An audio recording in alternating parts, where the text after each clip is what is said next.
Batavia di penghujung abad ke-19. Pemerintah Kompeni Belanda yang berpusat di Beltevreden, sekarang sekitar wilayah Monas dan Lapangan Banteng, mendatangkan Schout van Heyne, seorang perwira polisi khusus untuk memberangus gerakan 7 pendekar ulama Jayakarta bernama Pituan Pitulung alias Pitung. Sejak dibaiat di pesantren Kiapang Kebon Pala, Tanah Abang, oleh Kiai Haji Naipin di tahun 1880, ketujuh pendekar sekaligus ulama Betawi itu malang melintang menolong rakyat pribumi dari kekejaman Belanda dan tuan tanah Cina tanpa bisa dihalangi. Penjajah Belanda kewalahan. Schout van Heyne punya strategi.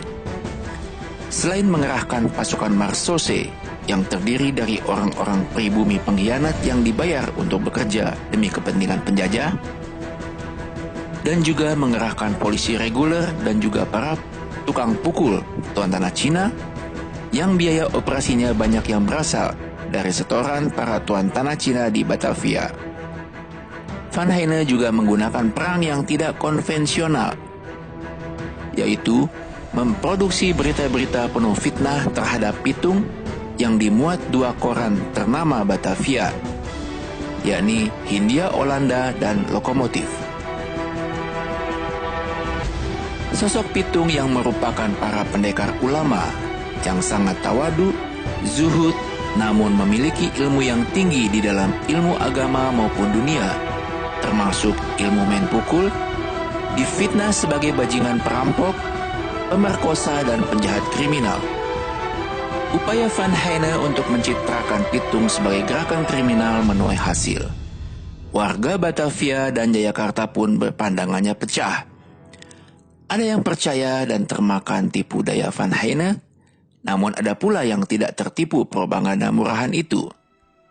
Jika dilihat latar belakang masing-masing kelompok, maka ada faktor-faktor yang menyebabkan mereka seperti itu.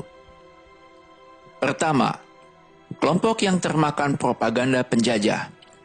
Mereka adalah warga pribumi dan keturunan yang menurut terminologi Clifford Geertz sebagai abangan, yakni orang-orang yang jauh dari masjid dan hidupnya disibukkan dengan dunia saja.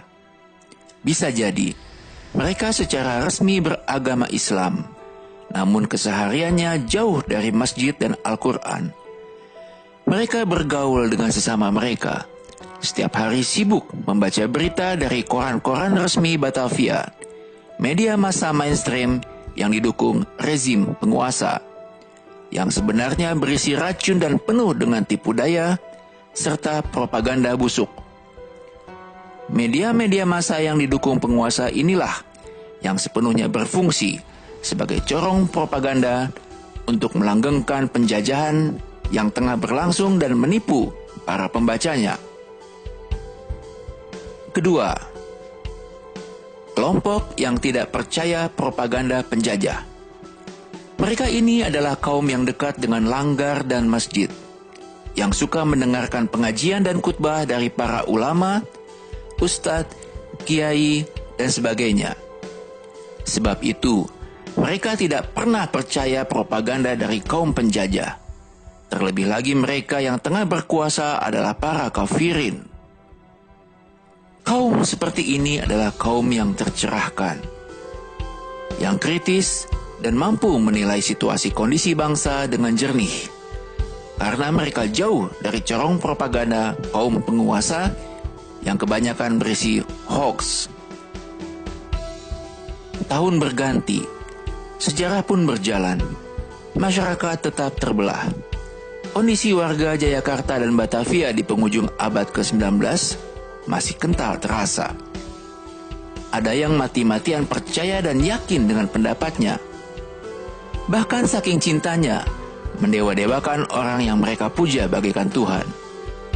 Mereka berpegangan kepada berita-berita dari media-media besar yang menjadi corong propaganda kekuatan modal yang besar di belakangnya.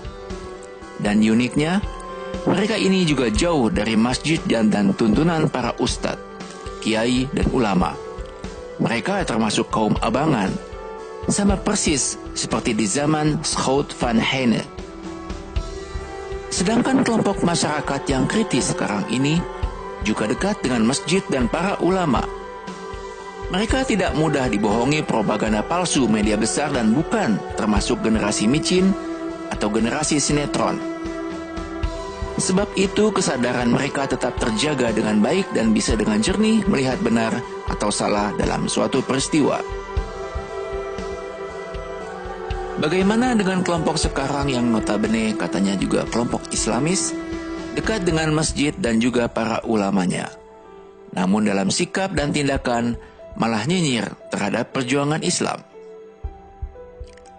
Di zaman Schout van Heine juga ada yang seperti ini. Namanya Haji Samsudin. Ini haji pendatang, bukan warga asli Jayakarta yang kaya raya, hasil dari usahanya yang banyak menyusahkan rakyat.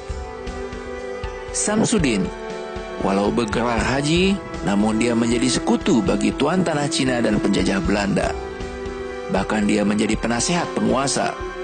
Haji Samsudin punya rumah besar di Marunda, punya usaha penyewaan kapal, punya peternakan berbagai macam hewan termasuk kuda, dan rumahnya selalu dijaga oleh tukang pukul yang digajinya.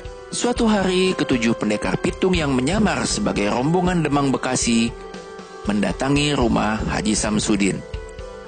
Dengan tipu muslihat, pitung berhasil memperdaya Haji Samsudin dan membawa semua harta bendanya, yang kemudian dibagikan oleh pitung kepada rakyat jelata yang ditemuinya di sepanjang jalan sampai habis. Harta benda Haji Samsudin berasal dari pemerasan yang dilakukannya terhadap rakyat kecil. Oleh pitung, harta itu dikembalikan kepada rakyat kecil lagi. Akhirnya Haji Samsudin sadar dan kemudian bergabung dengan gerakan pitung. Rumah Haji Samsudin tersebut sekarang ini kadung disebut sebagai rumah pitung di Marunda. Padahal itu bukan rumah ketujuh pendekar pitung. L'histoire se répète. Sejarah selalu berulang. Dan hari ini kita menyaksikan pengulangan sejarah. Kini ada yang disebut sebagai kelompok IQ 200 sekolah. Mereka terang-terangan memusuhi para ulama, ustadz, dan perjuangan umat Islam. Sama seperti kelompoknya Schout van Heine. Dan uniknya, Habib Rizik, tokoh sentral yang mereka musuhi, ternyata juga keturunan keluarga besar pitung. Sejarah terus berulang, dengan nama yang beda, namun polanya sama.